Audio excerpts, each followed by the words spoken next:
Welcome back. We're chilling with the boys, Chino and Gav. It's OverDrive TV time, and man, have we got something special. So we're excited about having the Top Gear guys back, but the world of motoring is excited about one new release. Yeah, absolutely. Yeah. Before the Bugatti Veyron was even a twinkle in the chairman of Volkswagen's eye, there was the last word in hypercars, which was the McLaren F1, which was designed by South Africa's very own Gordon Murray. And to put things in context, I mean, when the engine launched, when BMW showed him the engine... we should also note that the engine bay was lined with gold, because it was the best sort of heat reflector.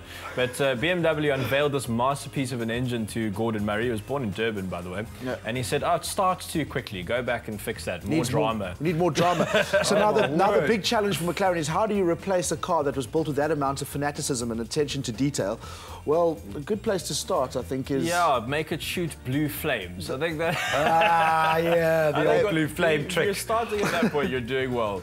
I'm sure that it's like when you're 8 years old, when you draw the car, and then you have to make stuff come out the back. And always blue flames. That's such a good point, actually. You have to. My flames are everything. Blue flame. It looks absolutely insane. Obviously, the paint job is a little bit out there. Yeah. You say this is to protect the image of the car. So that's camo, yeah. That's photographer camo. Although we were saying, well, fair, it looks pretty good. It's like a Maori tattoo kind of stamp. I don't know. How fast does it go? Okay, so we don't know too much about the car at the moment. The last one, the one that it's replacing, managed to hit 390 k's an hour. Held that record for 15 years. Yeah. So this one's going to have between 900 and 1,000 horsepower. It has a real chance of becoming the world's fastest car. It could be the fastest. 1,000 horsepower. And we are entering an era of hypercar World War III. Is that the new thing? Supercar, hypercar? Yeah. Supercar, hypercar, hybrid hypercar. And the Ferrari and Porsche, and now McLaren entering the fray. And I mean, it looks like the designers went on a field trip to Mordor to get the Back to the Future, baby. To get inspiration for the series. I love this video. Of course, you can always take the engine out and see how fast it goes. We had a skateboarder doing some pretty crazy things. Yeah, and I know there's a bit of an outcry about this, but the day after that happened, I watched the clip. I was going down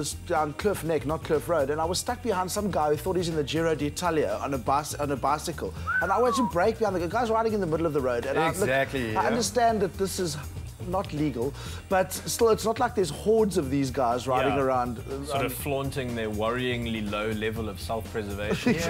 You know, I think the thing is, you can prosecute a cyclist under current South African law for speeding, right? So this guy, he's on 4 wheels instead of 2. He seems to be quite good at braking as well. For me, it's the lack of anxiety that he is displaying, just chilling on his board at 100 k's an hour. Yeah. I mean, the city of Cape Town's trying to get him to appear in a court. Just find the kid and get it over. I just think JP Smith's maybe a skater stole his girlfriend when he was a library monitor. And he's trying to prove a point to prove, but that really is amazing, and it's worth recognizing, even if we're not endorsing his behavior. No, you've got to recognize this is really that is why more people ride bicycles than do this, because that is just ridiculous. It would seem impossible. Impossible, some would say. Impossible. All right, what next have you got for us? Would you like to know what we've been driving? Yes. We do actually drive cars sometimes. Yeah, we do.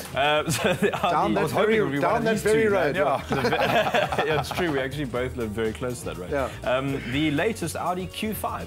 Yes, now it's another week, another Audi, and we might sound like we're being a bit spoiled, but it seems like there's no nightlife. Yeah, we are, actually. It seems there can't be any nightlife in Ingolstadt, because every time we turn around, there's a new Audi. They just can't keep their hands out of their pencil boxes. The designers are always busy tweaking and changing and doing things to the car. This is what they call a midlife refreshment. Cycle refresh. There we go, midlife cycle refresh. For the driver or for the car?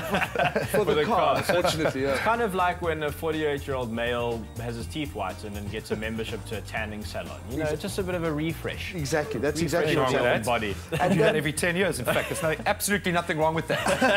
Nothing at all. I mean, look, it's got Quattro, and unless you've been living in a hippie commune off the grid, you'll know that means 4-wheel drive. They've done a few tweaks in the engine as well, Chief. Yeah, so the 2-litre engine that we've been driving has been completely overhauled, and now produces more power but uses less petrol. They keep doing that. It really is incredible. They've done some work inside as well. I mean, it's a bit hard to say exactly what, because it's still got Audi's awesome but getting slightly dated design language. Audis just look ergonomically, they are almost unmatchable. Good news though, the new Audi A3 that I drove a couple of weeks back has Audi's brand new interior system, the MMI system, and it's brilliant. Fantastic. Were you happy with it? Very much after your week was done. The screen pops out of the dashboard. I'm only human. I know, now all it needs is blue flames, and we are on our way. Gentlemen, Roman. We are truly living in the future. Absolute pleasure catching up with you guys. Very Fantastic being exciting. here. In the world of motorsport, I will be glued to my screen come Sunday afternoon at 4:30. Enjoy the first show, guys. I know it's a very special moment. We will. For you. It's always a big moment.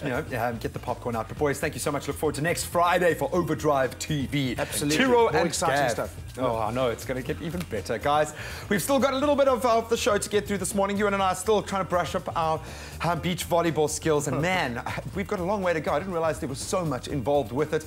We're still going to be cooking, and we're going to be looking at some of those trends that we need to avoid. How celebrities have failed epically on the red carpet. Stick around. With a range of quality products guaranteed nationally, you will always find there's so much more to Midas.